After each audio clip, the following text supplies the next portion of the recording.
So start with what is distributed storage. Now, first of all, why do we need distributed storage? Now let me give you a scenario. So let's say you have a file or multiple files. Combined size of all those files is let's say 10 terabytes. Where would you want to store it? So do you want to store it in a single place or multiple places? There's a high chance that you will not store it in your personal laptop because there's only a certain limitation on that personal laptop. Maybe your storage size is 1 terabyte, 2 terabytes, not more than that. And here we are talking about storing 10 terabytes of data. Even if you go to the organization level, a single storage has, or a single server or a single storage node has certain limitation. Of course, you can store huge amount of data in a single server also, but that does not go well with scalability. So today it is 10 terabytes. After a few months, it can become 20 terabytes also. So do you store 20 terabytes of data in a single storage node or a single file server? So what I'm trying to say here is that there's a limitation on a single server. We cannot and should not store huge amount of data in a single server. And the concept of distributed storage tries to break that barrier of a single server. So what distributed storage does, as the name suggests, that it distributes the entire storage architecture. Meaning, let's say I have this 10 terabyte of single file or multiple files, which is approximately 10,000 GB or 10,000 gigabytes. Instead of storing it in a single server, what the distributed storage architecture does, it breaks the large file into small blocks and store them in multiple servers.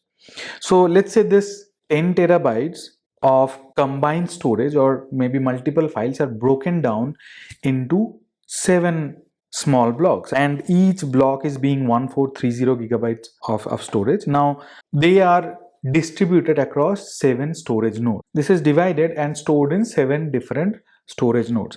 Now remember this, in out of this 10 terabytes, as I said, there can be multiple files, and it might so happen that a single file is getting stored in all the 7 storage nodes that I have shown you here, each having 1.4 terabyte of storage. Right, so let's say if a single file of size 2 terabytes, then each storage node would store 300 GB of that file, because it would be, the 2 terabytes would be divided into 7 parts and each one of them would store 300 GB. But the problem is that will only storing the blocks help? Meaning I have divided the files in smaller blocks and I'm storing them in different servers. So the answer is no. So it does not mean that you have a disk of 10 terabytes and instead of storing all the data in that particular disk, you have broken the files and you are storing them in multiple disks. Is it the case? The answer is definitely no, because only keeping the blocks will not help. So that's why we need to store these files on different servers, and there are some functionalities of these servers also. So this is where distributed storage comes into picture. So basically what happens is that we are storing the file not only in disks or blocks, we're also providing some compute power to these storages, because as they have been broken down, we need to understand where the file was broken, which part is where, and how. If I'm reading the file, how do we combine these files together? So let's say I read the entire 2 terabytes of the single file that I was talking about.